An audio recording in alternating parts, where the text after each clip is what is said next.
അനീത രാജീവ്. നമുക്കിന്ന് പഴം നിറച്ചതുണ്ടാക്കിയാലോ? പഴം നിറച്ചതെന്ന് പറഞ്ഞിട്ടുണ്ടെങ്കിൽ നമ്മൾ നോമ്പ് തുറന്നതിന് ശേഷം കഴിക്കുന്ന ഒരു സ്നാക്കാണ്. സാധാരണയായിട്ട് മലബാർ ഏരിയയിലാണ് പഴം നിറച്ചതൊക്കെ കൂടുതൽ ഉണ്ടാവുന്നത്. അപ്പൊ നമ്മുടെ ഇവിടെയൊക്കെ ഇഫ്താർ വിഭവങ്ങളൊക്കെ വിൽക്കുന്ന ഷോപ്പുകളിലൊക്കെ പഴം നിറച്ചതൊക്കെ ഉണ്ടാവാറുണ്ട്. അപ്പോൾ വളരെ എളുപ്പത്തിൽ തന്നെ നമുക്ക് പഴം നിറച്ചത് ഉണ്ടാക്കാം. പക്ഷെ നമ്മൾ പഴം നിറച്ചത് ഉണ്ടാക്കുമ്പോൾ ശ്രദ്ധിക്കേണ്ട ഒരു കാര്യം, ഇപ്പോഴും നമ്മൾ സ്ട്രെയിറ്റ് നല്ല നീളത്തിലുള്ള ഏത്തപ്പഴം യൂസ് ചെയ്യാം. ചെറിയ വളമൊക്കെയുള്ള പഴമാണെങ്കിൽ നമുക്ക് പഴം നിറച്ചത് ഉണ്ടാക്കാൻ വല്ലാതെ ബുദ്ധിമുട്ടായിരിക്കും. നമുക്കത് എണ്ണയിലേക്ക് ഇടുമ്പോൾ എല്ലാ സൈഡ് എണ്ണയിലും മുങ്ങിക്കിടക്കില്ല. അതാണെന്ന് വെച്ചാൽ നമ്മൾ ഡീപ് ഫ്രൈ അല്ല ചെയ്യുന്നത്. പഴം നിറച്ചത് എപ്പോഴും ഷാലോ ഫ്രൈ ആയിട്ടാണ് ചെയ്യാറുള്ളത്.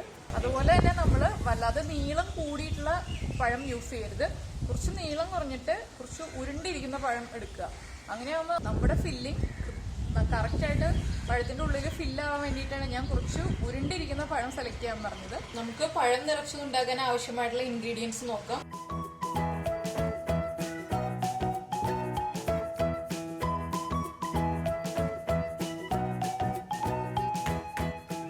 നമ്മൾ 3 പഴം എടുത്തിട്ടുണ്ട്. അവില്, പഞ്ചസാര, ഏലക്ക, മൈദപ്പൊടി, പിന്നെ ഇത് നമ്മള് തേങ്ങയും പഞ്ചസാരയും ഏലക്കയും കാഷ്യൂനട്ടും റൈസിൻസും ചേർത്തിട്ട് നെയ്യിൽ നന്നായിട്ട് റോസ്റ്റ് ചെയ്തെടുത്തതാണ്. ഇതിപ്പോ ഞാൻ ഉന്നക്കായ ഉണ്ടാക്കാൻ വേണ്ടിയിട്ടാണ് ഇതുപോലെ റോസ്റ്റ് ചെയ്തെടുത്തത്. അപ്പൊ അത് ചെയ്ത് വെച്ചതുകൊണ്ടാണ് ഞാൻ വീണ്ടും അതെങ്ങനെയാണ് ചെയ്യുന്നതെന്ന് കാണിക്കാത്തത്. അപ്പൊ നമുക്കത് ഉന്നക്കായ ഉണ്ടാക്കുന്നത് എങ്ങനെയാണെന്ന് നോക്കിക്കഴിഞ്ഞിട്ടുണ്ടെങ്കിൽ ഇത് ഉണ്ടാക്കുന്നത് കാണാൻ പറ്റും. ഞാനിപ്പോ ഒരു 1/4 കപ്പ് അവലെടുത്തിട്ട് കുറച്ച് വെള്ളം ഒഴിച്ചൊന്ന് പതുക്കെ സോക്ക് ചെയ്തു. ഒരു വെള്ളം ഒഴിച്ചിട്ട് അപ്പൊ തന്നെ എടുത്തു. അധിക സമയം സോക്ക് ചെയ്തില്ല. വെള്ളം ബൗളിലേക്ക് ഒഴിച്ചു. ആ വെള്ളത്തിൽ നിന്ന് എടുത്ത് മാറ്റി. ഇതെന്താന്ന് വെച്ചിട്ടുണ്ടെങ്കിൽ നമ്മുടെ അവില് നന്നായിട്ട് സോഫ്റ്റ് ആയിട്ട് ഇരിക്കാൻ വേണ്ടിയിട്ടാണ് അങ്ങനെ ചെയ്തത്. ബാറ്റർ റെഡിയാക്കാൻ വേണ്ടിയിട്ട് വെള്ളം ആവശ്യമുണ്ട്. നമ്മൾ റെഡിയാക്കി വെച്ചിരിക്കുന്ന ഈ മിക്സിലേക്ക് കുറച്ചുകൂടി ഏലക്ക പൊടിച്ചത് ചേർക്കാം. ഞാൻ കുറച്ച് ഏലക്കപ്പൊടി ചേർത്തിട്ടുള്ളൂ. ഇതിലേക്ക് കുറച്ചുകൂടി ഏലക്കപ്പൊടി ചേർക്കാം.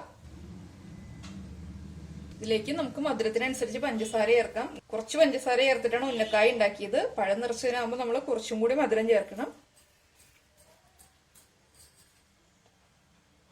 ഇതിലേക്ക് അവല് ചേർത്ത് കൊടുക്കാം. അവല് ചേർക്കണം എന്നുള്ളവർക്ക് ചേർത്താൽ മതി. പക്ഷെ അവല് ചേർത്തിട്ട് പഴം നിറച്ചത് ഉണ്ടാക്കുമ്പോഴാണ് കുറച്ചുകൂടി ടേസ്റ്റ് ഉണ്ടാവുന്നത്. നന്നായിട്ട് മിക്സ് ചെയ്തെടുക്കുക.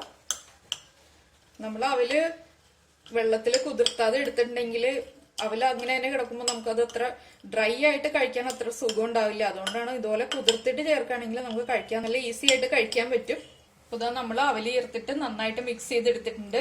അപ്പൊ ഇതുപോലെ അവല് ഇങ്ങനെ ചേർക്കാൻ താല്പര്യമില്ലാത്ത ആളുകളാണെങ്കിൽ നമ്മൾ ഒരു ബൗളിൽ അവിലെടുക്കുക. അതിലേക്ക് കുറച്ച് വെള്ളം തളിച്ചതിന് ശേഷം മിക്സ് ചെയ്തിട്ട് ചേർക്കാം.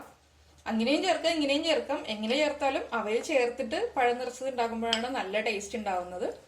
നമുക്കൊരു സൈഡിലേക്ക് മാറ്റി വെച്ചിട്ട് പഴം കട്ട് ചെയ്തെടുക്കാം. നമ്മൾ പഴം നിറച്ചത് ഉണ്ടാകുമ്പോൾ എപ്പോഴും ലെങ്ത് കുറഞ്ഞിട്ടുള്ള പഴം എടുക്കുക. അങ്ങനെ ആകുമ്പോഴാണ് നമുക്ക് പഴം നിറച്ചത് കാണാൻ ഭംഗി ഉണ്ടാവും.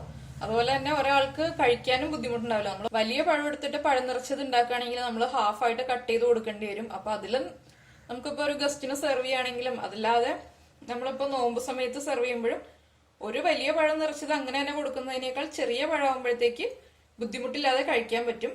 നമ്മളിപ്പോ ഇതാ ഒരു പഴത്തിന്റെ തൊലി കളഞ്ഞെടുത്തിട്ടുണ്ട്. നമുക്കിതൊന്ന് കട്ട് ചെയ്തെടുക്കാം. നമ്മൾ ഈ 2 സൈഡ്സും കട്ട് ചെയ്യരുത്. 2 സൈഡ്സിന്റെ കുറച്ച് ഉള്ളിലേക്ക് മാറ്റിയിട്ട് കട്ട് ചെയ്യുക. ഇല്ലെങ്കിൽ നമ്മുടെ സൈഡ് അങ്ങ് വിട്ടുപോകും. അതുകൊണ്ടാണ് നമ്മൾ സൈഡിൽ നിന്ന് കുറച്ച് വിട്ടിട്ട് കട്ട് ചെയ്യുക. അതുപോലെ തന്നെ നമ്മുടെ പഴത്തിന്റെ അടിഭാഗത്തേക്ക് കട്ടിങ് വരരുത്. ഒരു ചെറിയ പോക്കറ്റ് പോലെ ഉണ്ടാക്കാൻ പറ്റുന്ന രീതിയിൽ കട്ട് ചെയ്തിട്ട് എടുക്കുക. കണ്ടോ, ഞാൻ എന്താ ഇത്രേ കട്ട് ചെയ്തിട്ടുള്ളൂ. ഈ ഒരു പോർഷൻ മുതൽ ഇവിടെ വരെ കട്ട് ചെയ്തിട്ടുള്ളൂ. വല്ലാതെ 2 സൈഡിലേക്കും നീളത്തിൽ കട്ട് ചെയ്യരുത്. കുറച്ച് താഴ്ത്തിയിട്ട് കട്ട് ചെയ്യുക. പഴത്തിന്റെ അടിഭാഗത്തേക്ക് കട്ടിങ് ഇറങ്ങി പോവാത്ത രീതിയിൽ കട്ട് ചെയ്തെടുക്കുക. ഞാൻ എന്താ ഇതുപോലെ ഒരു ഗ്യാപ്പ് ഉണ്ടാക്കിയിട്ടുണ്ട് ഫില്ല് ചെയ്യാൻ വേണ്ടിയിട്ട്. വല്ലാതെ അങ്ങ് വലിയ ഗ്യാപ്പായിട്ട് എടുക്കണ്ട, ചെറിയ ഗ്യാപ്പായിട്ട് എടുത്താൽ മതി. കണ്ടോ, നമുക്ക് ഫില്ല് ചെയ്ത് കൊടുക്കാനുള്ള ഒരു പോർഷൻ കിട്ടിയിട്ടുണ്ട്. നമുക്ക് ഇതുപോലെ ബാക്കിയുള്ള പഴം കട്ട് ചെയ്തെടുക്കാം. നമ്മളിപ്പോ ഇതാ 3 പഴവും നമ്മൾ കട്ട് ചെയ്ത് ഇതുപോലെ വെച്ചിട്ടുണ്ട്. നമുക്ക് ഇതിലേക്ക് ഫില്ലിങ് വെച്ചു കൊടുക്കാം. നമ്മൾ പതുക്കെ വിരൽ കൊണ്ടൊന്ന് അകത്തി പിടിച്ചതിന് ശേഷം ഫില്ലിങ് വെക്കുക.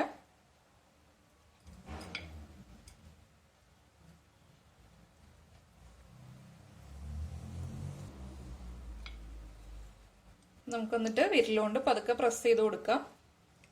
നമ്മുടെ പഴത്തിന്റെ ഇൻസൈഡിലേക്ക് നന്നായിട്ട് ഫില്ലായിട്ടിരിക്കണം, ഗ്യാപ്പ് ഉണ്ടാവാതെ. നമുക്ക് സ്പൂൺ വെച്ചിട്ട് ചെയ്യാൻ ബുദ്ധിമുട്ടാണെങ്കിൽ കൈ വെച്ചിട്ടും ഫില്ലിങ് വെച്ചു കൊടുക്കാം. അതുപോലെ നമുക്ക് ബാക്കിയുള്ള പഴം ഫില്ല് ചെയ്തെടുക്കാം. നമ്മളിതാ ഇപ്പൊ പഴം എല്ലാം ഫില്ല് ചെയ്ത് വെച്ചിട്ടുണ്ട്. ഞാൻ ആദ്യം 3 പഴം ഫില്ല് ചെയ്ത് വെച്ചപ്പോഴാണ് കിച്ചൂസിന്റെ ഫ്രണ്ട്സ് വന്നത്. അപ്പൊ അവർക്കും കൂടി കൊടുക്കാൻ വേണ്ടിയിട്ടാണ് ഞാൻ ഒരു 3 പഴം കൂടി ഫില്ല് ചെയ്തെടുത്തത്. നമുക്കിനി ബാറ്റർ റെഡിയാക്കാം. ഇതിപ്പോ നമുക്ക് ഒരു സൈഡിലേക്ക് മാറ്റി വെക്കാം. ബാറ്റർ റെഡിയാക്കാൻ വേണ്ടിയിട്ട് ഞാൻ കുറച്ച് മൈദപ്പൊടി എടുത്തിട്ടുണ്ട്. മൈദപ്പൊടിയിലേക്ക് കുറച്ച് വെള്ളം ചേർക്കുക. നമ്മൾ നല്ല തിക്കായിട്ടുള്ള ഒരു മൈദയുടെ തിക്കായിട്ടുള്ള പേസ്റ്റ് ആയിട്ടാണ് എടുക്കേണ്ടത്, അല്ലാതെ ലൂസ് ആയിട്ടുള്ള ബാറ്റർ ആയിട്ടല്ല. കുറച്ച് വെള്ളം ചേർത്തിട്ട് നമുക്ക് നല്ല തിക്ക് പേസ്റ്റ് ആക്കി റെഡിയാക്കാം. നമ്മളിതാ മൈദയുടെ പേസ്റ്റ് റെഡിയാക്കിയിട്ടുണ്ട്. ഈ ഒരു രീതിയിൽ നല്ല തിക്കായിട്ടുള്ള പേസ്റ്റ് ആയിട്ടാണ് ഞാൻ റെഡിയാക്കി എടുത്തിട്ടുള്ളത്. ഇത് ഇനി നമുക്ക് നമ്മൾ നിറച്ചു വെച്ചിരിക്കുന്ന ഓരോ പഴത്തിന്റെയും ഫില്ലിംഗ് വെച്ചിരിക്കുന്ന പോർഷൻ ഉണ്ടല്ലോ, ഇവിടെ മാത്രം അപ്ലൈ ചെയ്ത് കൊടുക്കുക. നമ്മൾ പഴത്തിൽ മുഴുവൻ വേണ്ട, ഈ ഫില്ലിംഗ് വെച്ചിട്ടുള്ള പോർഷനിൽ മാത്രം വെച്ചാൽ മതി. ഫില്ലിംഗ് ഒന്ന് നന്നായിട്ട് കവർ ചെയ്തിരിക്കുന്ന രീതിയിൽ മൈദയുടെ പേസ്റ്റ് വെച്ചു കൊടുക്കാം. അപ്പോൾ ഇതാ നമ്മുടെ എല്ലാ പഴവും നമ്മൾ ഫില്ല് ചെയ്ത പോർഷൻ മൈദയുടെ പേസ്റ്റ് വെച്ചിട്ട് നന്നായിട്ട് കവർ ചെയ്തെടുത്തിട്ടുണ്ട്. നമുക്ക് ഒരു പാൻ വെച്ചിട്ട് എണ്ണ ചൂടാക്കാം. നമ്മുടെ എണ്ണ നന്നായിട്ട് ചൂടായിട്ടുണ്ട്. നമുക്ക് ഇതിലേക്ക് ഫില്ല് ചെയ്ത് വെച്ചിരിക്കുന്ന പഴം വെച്ചു കൊടുക്കാം.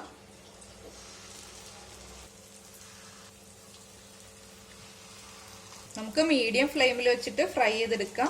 ഞാനിപ്പോ പഴം പതുക്കെ തിരിച്ചിടുകയാണ്.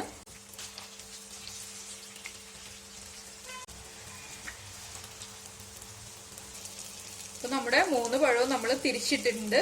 ഇത് ഇടയ്ക്കിടയ്ക്ക് നമ്മൾ ഒന്ന് പതുക്കെ തിരിച്ചു കൊടുക്കുക. പഴത്തിന്റെ എല്ലാ സൈഡും കുക്കായി വരുന്ന രീതിയിൽ നമ്മൾ തിരിച്ചിട്ട് കൊടുത്തോണ്ടിരിക്കുക. അപ്പൊ അതാ നമ്മുടെ പഴം ഒരു സൈഡ് കുക്കായി വന്നിട്ടുണ്ട്. നമുക്ക് എല്ലാ സൈഡും ഇതുപോലെ കുക്ക് ചെയ്തെടുക്കാം. നമ്മൾ പഴം നിറച്ചത് ഉണ്ടാക്കുമ്പോൾ ഒരിക്കലും വളവുള്ള പഴം എടുക്കരുത്. ഇതുപോലെ സ്ട്രെയിറ്റ് ആയിട്ടുള്ള പഴം എടുത്തിട്ട് പഴം നിറച്ചത് ഉണ്ടാക്കുക. ഇല്ലെങ്കിൽ നമുക്ക് ഇതുപോലെ പാനിലിട്ടിട്ട് ഫ്രൈ ചെയ്യാനും എല്ലാം ബുദ്ധിമുട്ടായിരിക്കും. നമ്മൾ ഫില്ല് ചെയ്തിട്ടുള്ള ഭാഗം നന്നായിട്ട് ഫ്രൈ ചെയ്തെടുക്കുക. പോർഷൻ ആദ്യം ഫ്രൈ ചെയ്തിട്ട് എടുക്കുന്നതാണ് എപ്പോഴും നല്ലത്. അപ്പോൾ ഇതാ ഈ പഴം നിറച്ചത് റെഡി ആയിട്ടുണ്ട്. നമുക്കിതൊരു കിച്ചൺ പേപ്പറിലേക്ക് മാറ്റാം. അപ്പോൾ ഇതാ നമ്മുടെ പഴം നിറച്ചതെല്ലാം റെഡി ആയിട്ടുണ്ട്. ഈ ഒരു കളറിലാണ് ഞാനിപ്പോ ഫ്രൈ ചെയ്തെടുത്തത്. ഇനിയിപ്പോ കൂടുതലായിട്ട് ഡാർക്ക് ബ്രൗൺ ഷെയ്ഡ് വേണമെന്നുണ്ടെങ്കിൽ കുറച്ച് സമയം കൂടി ഫ്രൈ ചെയ്താൽ മതി. പക്ഷെ ഈ ഒരു കളറാണ് പഴം നിറച്ചതിന് നല്ല ഭംഗി ഉണ്ടാകുക എനിക്ക് തോന്നുന്നു. അതുകൊണ്ടാണ് ഞാൻ ഈ കളറിൽ എടുത്തത്. അപ്പൊ നമുക്ക് നമ്മുടെ ചോയ്സ് അനുസരിച്ചിട്ട് ഇപ്പൊ ഈ ഒരു ബാറ്ററിൽ കംപ്ലീറ്റ് ആയിട്ട് ഡിപ്പ് ചെയ്തിട്ട് നമ്മൾ പഴംപൊരിയൊക്കെ ഉണ്ടാക്കുന്ന പോലെ ഫ്രൈ ചെയ്തെടുക്കണമെങ്കിൽ അങ്ങനെ എടുക്കാം. പക്ഷെ ഞാൻ ഇങ്ങനെ ചെയ്തെടുക്കാനാണ് എനിക്ക് ഇഷ്ടം. അതുകൊണ്ടാണ്. പിന്നെ ഇതാവുമ്പോ നമ്മള് തിക്ക് പേസ്റ്റ് ഇതുപോലെ അപ്ലൈ ചെയ്തതിന് ശേഷം ഫ്രൈ ചെയ്തെടുത്താൽ മതി. മറ്റേ രീതിയിൽ നമ്മൾ പഴംപൊരി പോലെ ഉണ്ടാക്കുകയാണെങ്കിൽ തിക്ക് പേസ്റ്റ് ഇതുപോലെ അപ്ലൈ ചെയ്തതിന് ശേഷം നമ്മൾ കുറച്ച് ലൂസ് ആയിട്ടുള്ള ബാറ്ററിൽ ഡിപ്പ് ചെയ്തിട്ട് ഫ്രൈ ചെയ്തിട്ട് എടുക്കുക. അത് എല്ലാവർക്കും കഴിക്കുന്ന ആളുകളുടെ ചോയ്സ് അനുസരിച്ചിട്ടൊക്കെ നമുക്ക് ഉണ്ടാക്കിയെടുക്കാം. അപ്പൊ നമ്മൾ പഴം നിറച്ചത് ഉണ്ടാക്കുമ്പോൾ അറിയാത്ത ആളുകൾക്ക് വേണ്ടിയിട്ട് ഞാനൊരു ടിപ്പ് പറഞ്ഞുതരാം. അപ്പൊ നമ്മള് പഴം നിറച്ചത് ഉണ്ടാക്കുമ്പോൾ പഴം എണ്ണയിലേക്ക് ഇടുമല്ലോ. അപ്പൊ നമ്മുടെ വിരല് എണ്ണയിൽ മുട്ടാണെങ്കിൽ ഇതുപോലെ പൊള്ളിക്കഴിഞ്ഞിട്ടുണ്ടെങ്കിൽ നമുക്ക് കുറച്ച് പേസ്റ്റ് അപ്ലൈ ചെയ്യാം, അല്ലെങ്കിൽ നെയ്യ് അപ്ലൈ ചെയ്യാം. ഇപ്പൊ പഴം നിറച്ചത് ഉണ്ടാക്കുമ്പോൾ തന്നെയല്ല ഡിഷാണോ എണ്ണയിൽ ഫ്രൈ ചെയ്തിട്ട് ഉണ്ടാക്കുന്നത്, അപ്പോഴൊക്കെ നമ്മുടെ വിരലിൽ പൊള്ളുകയാണെങ്കിൽ മാത്രം ഇതുപോലെ ചെയ്താൽ മതി. കുട്ടികൾ എണ്ണയിൽ ഫ്രൈ ചെയ്യുന്ന ഡിഷുകൾ ഉണ്ടാക്കുകയാണെങ്കിൽ കുറച്ച് ശ്രദ്ധിച്ചിട്ട് ചെയ്യുക. അപ്പൊ നമ്മൾ അമ്മമാരൊക്കെ അടുത്ത് നിന്നിട്ട് കുട്ടികളെ കൊണ്ട് ചെയ്യിക്കുകയാണെങ്കിൽ വലിയ കുഴപ്പമില്ല. എങ്കിലും ഒന്ന് ശ്രദ്ധിക്കുന്നത് വളരെ നല്ലതാണ്. കൈയൊന്നും പൊള്ളാതിരിക്കാൻ വേണ്ടിയിട്ടാണോ ഞാൻ പറഞ്ഞു തന്നത്. അപ്പോൾ ഇവിടെ ഞാൻ ഇടയ്ക്ക് ഉണ്ടാക്കുന്ന ഡിഷുകളൊക്കെ ഇടയ്ക്ക് ട്രൈ ചെയ്യുന്ന കുട്ടികളൊക്കെ ഉണ്ട്. അപ്പൊ അവർക്ക് വേണ്ടിയിട്ടാണ് പറഞ്ഞു തന്നത്. എന്റെ അടുത്ത് പറയാറുണ്ട്, ആന്റി ഞങ്ങൾ അത് ഉണ്ടാക്കി ഇതുണ്ടാക്കി എന്നൊക്കെ പറയാറുണ്ട്. അപ്പൊ ഇവര് ചെയ്തതൊക്കെ എണ്ണയിൽ ഫ്രൈ ചെയ്യുന്ന ഡിഷൊക്കെയാണ് ചെയ്തത്. അതുകൊണ്ടാണ് ഞാൻ എടുത്തു പറഞ്ഞത്. അപ്പൊ എല്ലാവരും ഈ നോമ്പിന് പഴം നിറച്ചത് ഉണ്ടാക്കി കഴിക്കുക. അതുപോലെ ലൈക്ക് ചെയ്യുക, ഷെയർ ചെയ്യുക, സബ്സ്ക്രൈബ് ചെയ്യുക. കമന്റ് ചെയ്യുന്ന ആളുകൾ, സ്ഥിരമായിട്ട് കമന്റ് ചെയ്യുന്ന ആളുകൾ കമന്റ് ചെയ്യുക. പുതിയ ആളുകളും കമന്റ് ചെയ്യുക. നമുക്ക് അടുത്ത ഡിഷുമായിട്ട് അടുത്ത ദിവസം കാണാം. ബൈ.